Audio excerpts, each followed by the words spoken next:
대통령님한테 드릴 말씀이 많아가지고 써가지고 말씀드리시죠. 원래 대통령 말씀을 좀 먼저 듣고 네. 제가 말씀을 좀 드릴 거예요. 아닙니다. 오늘 저 손님 말씀을 먼저 그래. 고맙습니다. 그래도 우리 국민들께서 말씀하신 것처럼 정치가 다시 복원되고 또 정치가 국민을 걱정하게 돼야 되지 어떻게 국민들이 정치를 걱정하냐 이런 생각도 많이 하시는 것 같습니다. 그래서 오늘 아마 이 자리에 대해서도 많은 국민들께서 큰 기대를 가지고 지켜보고 계실 것 같았어요. 정말 국정에 바쁘실 텐데 이렇게 귀한 자리 만들어 주셔서 진심으로 감사드립니다. 저희가 오다 보니까 한 20분 정도 걸리는데 실제 여기 오는데 한 700일 걸렸다고요. 고맙습니다. 네. 약간 늦은 감이 있긴 하지만 또 늦었다고 할 때가 가장 빠르다 이런 얘기도 있어서 오늘 이 자리에 이 만남이 우리 국민들께 새로운 희망을 만들어드리는 그런 계기가 되기를 바랍니다. 제가 대통령 취임하실 때 이 말씀을 드렸던 기억이 납니다. 지금도 마찬가지입니다만 저는 정말로 대통령님께서 성공한 대통령이 되시길 바랍니다. 그것은 개인적 관계의 문제가 아니라 대통령의 성공, 이 정부의 성공이 국가와 국민에게 유익하기 때문이죠. 지금도 정말 그 생각은 변함이 없습니다. 근데 정치의 성공이라고 하는 것은 결국은 국민을 존중하고 또 국민의 뜻을 잘 따르는 데서 시작된다 이렇게 생각됩니다. 그래서 오늘 제가 제1야당의 대표로서 이 나라의 국정을 총책임지시는 최고 국정 책임자이신 대통령님께 이번 총선에서 나타났다고 판단되는 우리 국민들의 뜻을 좀 전달을 드리고 싶습니다. 오늘 제가 드리는 말씀은 저의 입을 빌린 우리 국민들의 뜻이다 이렇게 생각해 주시면 고맙겠습니다. 대통령님께서도 너무 잘 아시겠지만 우리 지금의 현실이 참으로 팍팍하고 국민들의 삶이 어렵습니다. 국가적으로도 보면 정치, 경제, 사회, 또 외교, 안보 모든 영역에서 많은 위기들이 노출되고 있다는 생각이 듭니다. 고물가, 또 고금리, 고환율 이런 삼중고를 포함해서 우리 국민들의 민생과 경제가 참으로 어렵다는 것은 대통령님께서도 아마 결감하실 걸로 생각합니다. 그리고 최근에 이제 많은 우려를 합니다만 이 정부의 비판적인 방송에 대해서 중징계가 계속 이어지고 있고 또 보도를 이유로 기자, 언론사에 대한 압수수색이 매우 일상적으로 일어나고 있다. 그래서 우리 국민들께서도 혹시 말 한마디 잘못했다 이거 잡혀가는 거 아닐까? 이런 걱정들을 하는 그런 세상이 됐습니다. 모범적인 민주국가로 평가받던 우리 대한민국에 대해서 스웨덴 연구기관이 독재화가 진행 중이다 이런 연구 결과를 발표하기도 합니다. 남북 관계에 대해서도 보면 이제 소위 말폭탄이 혹시 진짜 폭탄되는 거 아닐까 이런 걱정들도 상당히 많이 하고 있는 상태입니다. 대통령님께서도 이번 총선 이후에 우리 국민 여러분께 사과 말씀을 하셨다고 제가 보도를 봤습니다. 혹여 제가 오늘 드리는 말씀이 거북하실 수 있을 텐데 그것이 이제 야당과 국민들이 가지는 이 정부 이전에 대한 평가의 일면이다 이렇게 생각해 주시면 고맙겠습니다.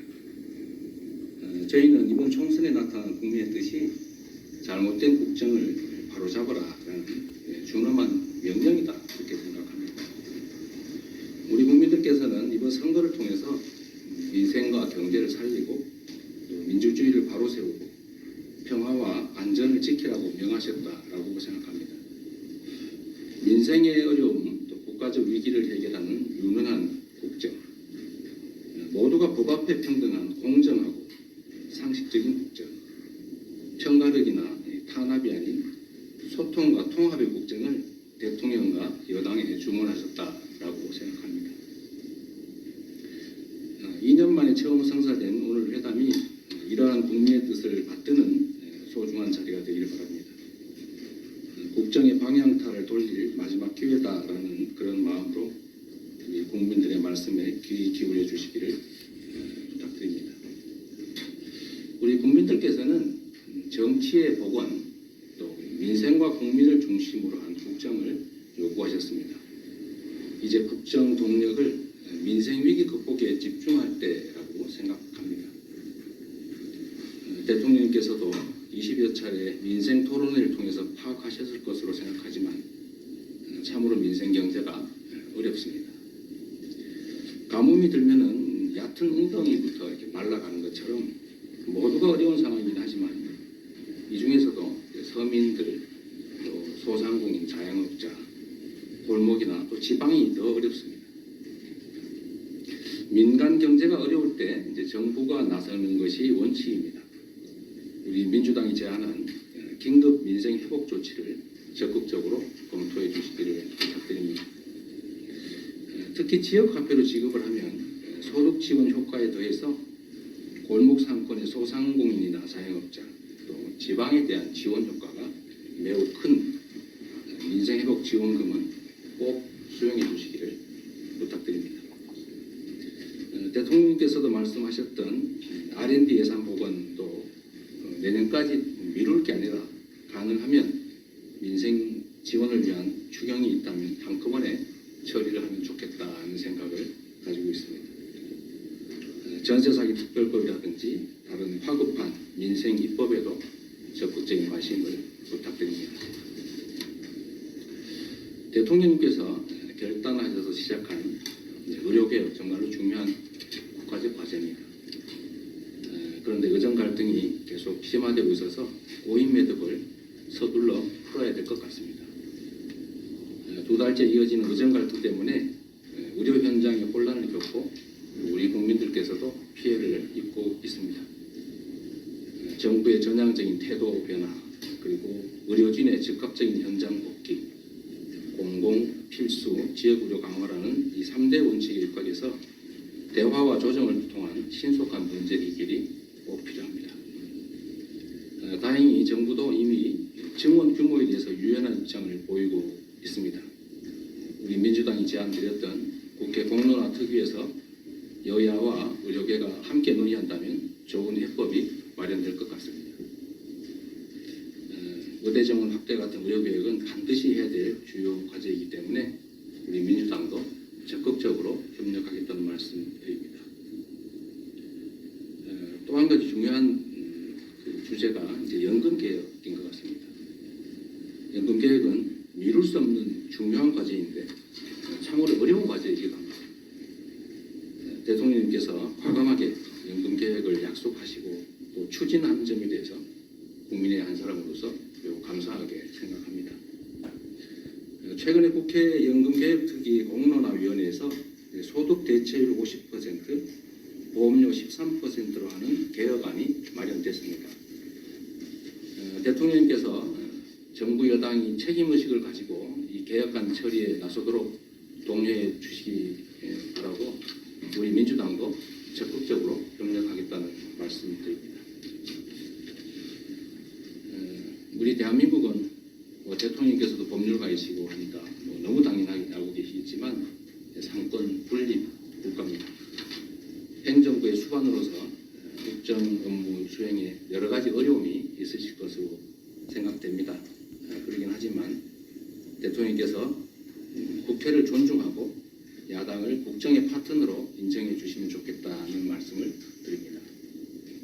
지금부터 정치를 하시겠다 이렇게 말씀하시는 걸 제가 언론에서 봤고 또 저를 이 자리에 이렇게 불러주신 것이 그 출발일 것이다 이렇게 생각합니다. 지속적인 노력을 다시 한번 부탁드립니다. 사실 지난 2년은 정치는 실종되고 지배와 통치만 있었다라는 그런 평가가 많습니다. 특히 어렵게 통과된 법안들에 대해서 우리 민주당 입장에서 보면 과도한 거부권 행사, 또 입법권을 침해하는 시행령 통치, 인사청문회 무력화 같은 이런 조치들은 민주공화국의 양대 기둥이라고 할 상권 분립 그리고 법치주의를 위협하는 일일 수도 있습니다. 입법부와 행정부는 견제와 균형 속에 국정을 함께 이끄는 수레의 두 바퀴와 같습니다. 행정 권력으로 국회와 야당을 혹여라도 굴복시키려 하시면 성공적인 국정은 쉽지가 않을 것입니다. 국정기조 전환을 요구하는 총선의 민의를 존중해 주시면 좋겠습니다. 이태원 참사 특별법이나 특검법 등에 대한 거부권 행사에 대해서 유감 표명과 함께 향후 국회의 결정을 존중하겠다라는 약속을 해주시면 참으로 좋겠다는 생각이고 또 정중하게 요청드리는 바입니다. 국민의 생명과 안전을 지키는 것이 국가의 제1 책무입니다. 국가가 곧 국민입니다. 159명의 국민이 연문도 모른 채 죽어갔던 이태원 참사, 또 최혜병 순직 사건의 진상을 밝혀 그 책임을 묻고 또 재발 방지 대책을 강구하는 것은 국가의 가장 큰 책임이라고 생각합니다.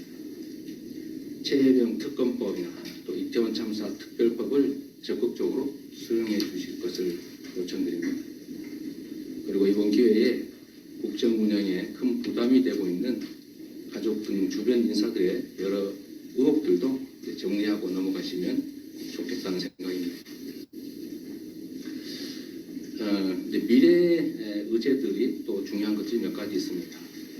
우리는 현재 인구 위기나 기후 위기, 국제 질서 재편이라고 하는 중요한 과제에 직면하고 있습니다. 이 중 하나라도 대처에 실패하면 우리의 미래는 없습니다. 저출생의 핵심 원인은 미래에 대한 불안이고 따라서 그 대책은 불안의 해소라고 하겠습니다. 그런데 파편적이고 부분적인 저출생 대책으로는 그 효과를 기대하기 어렵습니다. 국가 역량을 총동원해서 결혼, 출산, 양육, 보육, 취업을 아우르는 포괄적인 종합대책을 수립하고 적극적으로 추진할 필요가 있다고 생각됩니다. 기후위기 그리고 에너지 전환 시대를 맞이해서 재생에너지 정책의 일대 변화가 필요합니다. 재생에너지 부족 때문에 수출 기업들의 생산기지 해외 이전, 산업 경쟁력 추락이 매우 걱정됩니다. 재생에너지로 생산된 제품만 구매하겠다는 이런 세계적 추세에 맞춰서 전력수급 기본계획을 재생에너지 중심으로 재편해야 합니다. 불황기인 지금이 바로 에너지 고속도로와 같은 재생에너지 산업 기반 확충에 대대적으로 투자할 적기라고 생각됩니다. 한반도를 둘러싼 국제 정세 또한 기민하게 대응해야 합니다. 강력한 안보 체제 구축을 위한 노력 열심히 하고 계신 것 압니다. 그에 더해서 한반도의 평화와 안정을 위한 대화와 협력에도 조금 더 관심 가져주시기를 당부드립니다. 가치 중심의 진영 외교만으로는 국익도 국가도 지킬 수가 없습니다. 국익 중심의 실용 외교로 전환을 검토해 주시기를 부탁드립니다. 독도, 과거사, 핵 오염수 같은 이런 대일 관계 문제에서 국민의 자긍심이 훼손되지 않도록 정부 차원의 적극적인 노력이 있으면 좋겠습니다. 대통령님, 지금까지 제가 말씀드린 거 상당히 불편하실 수 있을 것 같습니다. 그렇긴 하지만 또 민심을 가감 없이 전달하는 게 이 자리가 마련된 이유라고 생각합니다. 이념이 아니라 국민의 상식에 기반해서 국정을 운영하겠다. 잘못은 솔직히 고백하겠다. 국민 앞에 정직한 대통령이 되겠다. 당연히 기억하실 것으로 생각합니다만 우리 대통령님께서 당선 인사 기자회견에서 하신 말씀이십니다. 이 같은 조심을 잊지 않고 잘 실행하시면 우리 국민들은 대통령님과 정부를 전적으로 믿고 따를 것입니다. 당연히 대통령도 정부도 성공할 것입니다. 국민을 두려워하고 존중하신다면 대통령님과 이 정부가 성공할 수 있도록 진심을 다해서 저희가 돕겠습니다. 주장이나 정책은 서로 다를 뿐이지 틀린 것은 아닙니다. 다름을 인정하고 논쟁하며 합일점을 찾아가되 최종 판단은 결국 국민들의 몫일 것입니다. 발목 잡기가 아니라 선의의 경쟁으로 국민에게 편안함과 희망을 만들어드리면 좋겠습니다. 정치라고 하는 것이 추한 전쟁이 아니라 아름다운 경쟁일 수 있다라는 것을 보여주시면 좋겠습니다. 상대를 죽이지 않고도 이길 수 있다는 것도 보여줄 수 있을 것입니다. 이어지는 비공개 자리에서도 더 생산적이고 미래지향적인 대화가 이어지기를 바랍니다. 더 일방적인 말씀인데 긴 시간 들어주셔서 고맙습니다.